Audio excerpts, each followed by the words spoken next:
ಧನ್ಯವಾದಗಳು. ನಾಡಗೀತೆಯನ್ನು ಪ್ರಸ್ತುತಪಡಿಸಿದಂತಹ doctor KKR. Krishnamurthy, ಅಧ್ಯಕ್ಷರು ಆದರ್ಶ ಸುಗಮ ಸಂಗೀತ ಅಕಾಡೆಮಿ, ಮತ್ತು ಇನ್ನಿತರ ಎಲ್ಲ ಸಹಗಾಯಕರು, ಸಭಾಂಗಣದಲ್ಲಿರುವ ತಮ್ಮೆಲ್ಲರಿಗೂ, ವೇದಿಕೆ ಮೇಲಿರುವ ಎಲ್ಲ ಅತಿಥಿ ಗಣ್ಯರಿಗೂ ಹೃತ್ಪೂರ್ವಕವಾದಂತಹ ಧನ್ಯವಾದಗಳನ್ನು ಹೇಳ್ತಾ, ಈಗ ಈ ಬೆಳಗ್ಗೆಯಿಂದಲೂ ನಡೆದಂತಹ ಕರ್ನಾಟಕ ಸಂಭ್ರಮ ಮತ್ತು ಸುಗಮ ಸಂಗೀತ, ಜನಪದ ಗೀತೆ ಗಾಯನ, ನಾಟಕ ಹಾಗೂ ಸಾಂಸ್ಕೃತಿಕ ಉತ್ಸವದ ಈ ವೇದಿಕೆಯ ಅಧಿಕೃತ ಉದ್ಘಾಟನಾ ಕಾರ್ಯಕ್ರಮವನ್ನು ನೆರವೇರಿಸಬೇಕು ಅಂತ ಹೇಳಿ ನಾನು ವಿನಂತಿಯನ್ನು ಮಾಡ್ತಾ ಇದ್ದೇನೆ. ಸದಭಿರುಚಿಯ ಚಿತ್ರಗಳನ್ನು ನಿರ್ಮಾಣ ಮಾಡುತ್ತಾ ಕನ್ನಡ ಚಿತ್ರರಂಗವನ್ನ ರಾಷ್ಟ್ರ ಮಟ್ಟದಲ್ಲಿ ಬೆಳಗಿಸಿದಂಥ ಕೀರ್ತಿ ಈ ದಿನ ಈ ಉದ್ಘಾಟನೆಯನ್ನ ಮಾಡಲು ನಾವು ಅವರನ್ನು ಆಹ್ವಾನ ಮಾಡಿದ್ದೇವೆ. ಅವರೇ ನಮ್ಮೆಲ್ಲರ ಅಭಿಮಾನದ ಎಸ್.ಎ. ಚಿನ್ನೇಗೌಡ ಅವರು. ದಯಮಾಡಿ ಅವರು ತಮ್ಮ ಹಿರಿತನದಲ್ಲಿ ನಿಂತು ಈ ಒಂದು ಕಾರ್ಯಕ್ರಮವನ್ನು ವಿದ್ಯುಕ್ತವಾಗಿ ಉದ್ಘಾಟನೆ ಮಾಡಬೇಕು. ಎಲ್ಲ ಅತಿಥಿ ಗಣ್ಯರು ಕೂಡ ಅದರಲ್ಲಿ ಕೈ ಜೋಡಿಸಬೇಕು ಅಂತ ನಾನು ವಿನಂತಿಯನ್ನು ಮಾಡ್ತಾ ಇದ್ದೇನೆ. ವೇದಿಕೆ ಮೇಲಿರುವ ಎಲ್ಲ ಅತಿಥಿ ಗಣ್ಯರು ಕೂಡ ಕೈ ಜೋಡಿಸಬೇಕು ಅಂತ ಹೇಳ್ತಾ ವಿದ್ಯುಕ್ತವಾಗಿ ಉದ್ಘಾಟನೆಗೊಳ್ತಾ ಇದೆ ಈ ದಿನದ ವೇದಿಕೆಯ ಕಾರ್ಯಕ್ರಮ.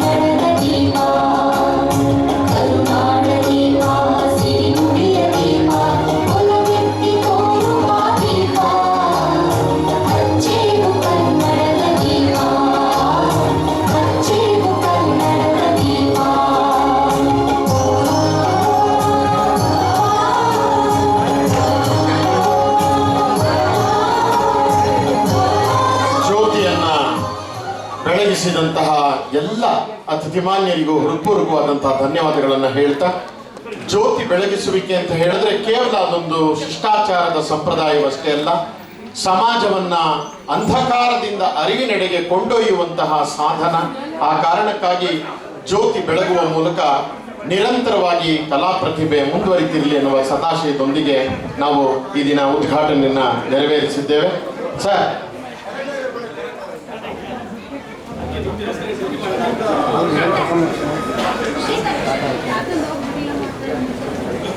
ಈಗ ತಾವೆಲ್ಲ ಬಹಳ ಕಾತರದಿಂದ ನಿರೀಕ್ಷಿಸ್ತಾ ಇರತಕ್ಕಂಥ ಸುಸಂದರ್ಭ, ಅಕ್ಷರಶಃ ಅಣ್ಣಾವರ ತಮ್ಮ, ಅಣ್ಣಾವರ ಜೊತೆಯಲ್ಲೇನೆ, ಅಣ್ಣಾವರ ಜೊತೆಗೇನೆ ಸುಮಾರು ಕೆಲವು ಚಿತ್ರಗಳಲ್ಲಿ ಮಾಡಿಲ್ಲದೆ ಇರಬಹುದು ಅಷ್ಟೇ. ಆದರೆ ಅವರು ಮಾಡಿಲ್ಲದೆ ಇರೋ ಚಿತ್ರಗಳಲ್ಲೂ ಕೂಡ ಎಲ್ಲೋ ಒಂದ್ ಕಡೆ ಹೊನ್ನವಳ್ಳಿ ಕೃಷ್ಣ ಅವರು ತಂತ್ರಜ್ಞನಾಗಿಯೋ ಅಭಿಮಾನಿಯಾಗಿಯೋ ಭಾಗವಹಿಸಿದ್ದಿದೆ. ಇಂತಹ ಮೇರು ನಟರಿಗೆ, ಇಂತಹ ಹಿರಿಯ ಕಲಾವಿದರನ್ನು ಗುರುತಿಸಿ ಈ ದಿನ ವಿಶ್ವಮಾನವ ರಾಷ್ಟ್ರಕವಿ ಕುವೆಂಪು ಕಲಾನಿಕೇತನ ಅತ್ಯಂತ ಪ್ರೀತಿಪೂರ್ವಕವಾಗಿ ಹಿರಿಯ ಚಲನಚಿತ್ರ ನಟರಾದಂತಹ ಶ್ರೀ ಹೊನ್ನವಳ್ಳಿ ಕೃಷ್ಣ ಅವರಿಗೆ ನಟ ಸಾರ್ವಭೌಮ ಡಾಕ್ಟರ್ ರಾಜ್ಕುಮಾರ್ ಪ್ರಶಸ್ತಿಯನ್ನು ನೀಡಿ ಗೌರವ ಸಮರ್ಪಣೆಯನ್ನ ಮಾಡಲಾಗ್ತಾ ಇದೆ. ದಯಮಾಡಿ ಹೊನ್ನವಳ್ಳಿ ಕೃಷ್ಣ ಅವರ ಶ್ರೀಮತಿಯವರು ಸಭಾಂಗಣದಲ್ಲಿದ್ದಾರೆ. ಜಲಜಾ ಹೊನ್ನವಳ್ಳಿ ಕೃಷ್ಣ ಅವರು ದಯಮಾಡಿ ತಾವು ಬಂದು ಆಸೀನರಾಗಬೇಕು ಅಂತ ವಿನಂತಿಯನ್ನು ಮಾಡ್ತಾ ಇದ್ದೇವೆ. ಕಲಾ ದಂಪತಿಗಳ ಇಬ್ಬರನ್ನೂ ಕೂಡ ನಾವು ಗೌರವ ಸಮರ್ಪಣೆ ಮಾಡುವ ಮೂಲಕ ಗೌರವಿಸ್ತಾ ಇದ್ದೇವೆ. ದಯಮಾಡಿ ಜಲಜಾ ಹೊನ್ನವಳ್ಳಿ ಕೃಷ್ಣ ಅವರು ವೇದಿಕೆಗೆ ಬಂದು ಉಪಸ್ಥಿತರಾಗಬೇಕು ಅಂತ ನಿಮ್ಮೆಲ್ಲರ ಪರವಾಗಿ, ಸಭಾಂಗಣದ ಪರವಾಗಿ ಪ್ರೀತಿಪೂರ್ವಕ ಚಪ್ಪಾಳೆಯ ಮೂಲಕ ವೇದಿಕೆಗೆ ಆಹ್ವಾನವನ್ನು ಮಾಡ್ತಾ ಇದ್ದೇವೆ. ಜಲಜಾ ಹೊನ್ನವಳ್ಳಿ ಕೃಷ್ಣ ಅವರನ್ನು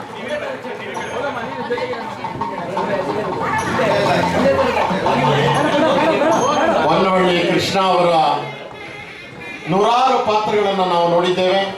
ಆದರೆ ಜಟಕಾ ಕುದುರೆ ಹತ್ತಿ ಪ್ಯಾಟೆಗೋಗಮ್ಮ ಆ ಹಾಡು ಮಾತ್ರ ಸದಾ ಕಾಲ ಕನ್ನಡಿಗರ ಮನಸ್ಸಿನಲ್ಲಿ, ಅಭಿಮಾನಿಗಳ ಹೃನ್ಮನದಲ್ಲಿ ಸದಾ ಕಾಲ ಅದು ಛಾಪನ್ನು ಹೊತ್ತಿದೆ. ಆ ಹಾಡಿನ ಗೀತೆಗೆ ಅವರ ನೃತ್ಯ, ಭಾವಾಭಿನಯ ಕನ್ನಡಿಗರು ಮರೆಯಲಿಕ್ಕೆ ಸಾಧ್ಯ ಇಲ್ಲ.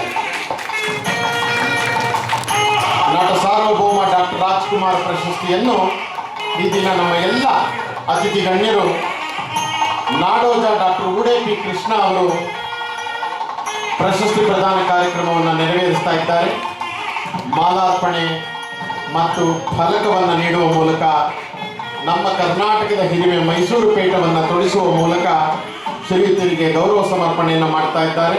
ಸನ್ಮಾನ್ಯ ಶ್ರೀ ಸಾರಾ ಗೋವಿಂದ್ರವರು ಹಾಗೂ ಶರತ್ ಲೋಹಿತಾಶ್ವ ಅವರು ಕೂಡ ಕೈ ಜೋಡಿಸಬೇಕು ಅಂತ ನಾನು ವಿನಂತಿಯನ್ನು ಮಾಡ್ತೀನಿ.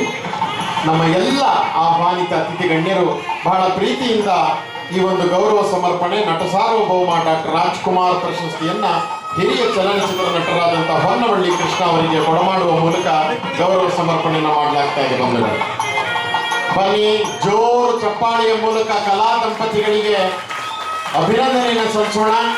ಇನ್ನೂ ಹೆಚ್ಚಿನ ಕೊಡುಗೆಯನ್ನ ಕನ್ನಡ ಚಿತ್ರರಂಗಕ್ಕೆ, ಭಾರತೀಯ ಚಿತ್ರರಂಗಕ್ಕೆ ನೀಡಲಿ ಎನ್ನುವ ಸದಾಶಯದೊಂದಿಗೆ ವಿಶ್ವಮಾನವ ರಾಷ್ಟ್ರಕವಿ ಕುವೆಂಪು ಕಲಾನಿಕೇತನ ಕುವೆಂಪು ಪ್ರಕಾಶ್ ಅವರ ಅಧ್ಯಕ್ಷತೆಯಲ್ಲಿ ಈ ದಿನ ಗೌರವ ಸಮರ್ಪಣೆಯನ್ನ ಮಾಡಲಾಗಿದೆ. ಬಂಧುಗಳು, ಕಲಾ ದಂಪತಿಗಳಿಗೆ, ಹೊನ್ನವಳ್ಳಿ ಕೃಷ್ಣ ಅವರಿಗೆ ಹೃತ್ಪೂರ್ವಕವಾದಂಥ ಅಭಿನಂದನೆಗಳು. ಹಾಗೆಯೇ ಜಲಜಾ ಹೊನ್ನವಳ್ಳಿ ಕೃಷ್ಣ ಅವರಿಗೂ ಕೂಡ ಹೃತ್ಪೂರ್ವಕವಾದಂಥ ಅಭಿನಂದನೆ ಮತ್ತು ಧನ್ಯವಾದಗಳು. ನಮ್ಮ ಎಲ್ಲ ಆಹ್ವಾನಿತ ಅತಿಥಿ ಗಣ್ಯರು ತಮ್ಮ ಸ್ವಸ್ಥಾನವನ್ನ ಮತ್ತೆ ಅಲಂಕರಿಸಬೇಕು ಅಂತೇಳಿ ನಾನು ವಿನಂತಿಯನ್ನು ಮಾಡ್ತಾ ಇದ್ದೇನೆ. ನಂತರ ನಾನು ಎಲ್ಲ ಅತಿಥಿ ಗಣ್ಯರನ್ನ ಮಾತನಾಡಲಿಕ್ಕೆ ಆಹ್ವಾನ ಮಾಡುವ, ಅವರ ಮಾತುಗಳನ್ನು ಕೇಳುವ ಸಂದರ್ಭ ನಮಗಿದೆ. ಈಗ ಈ ದಿನ ಉದ್ಘಾಟನೆಯನ್ನು ಮಾಡಿದಂತಹ ಎಸ್ ಎ ಚಿನ್ನೇಗೌಡ ಅವರು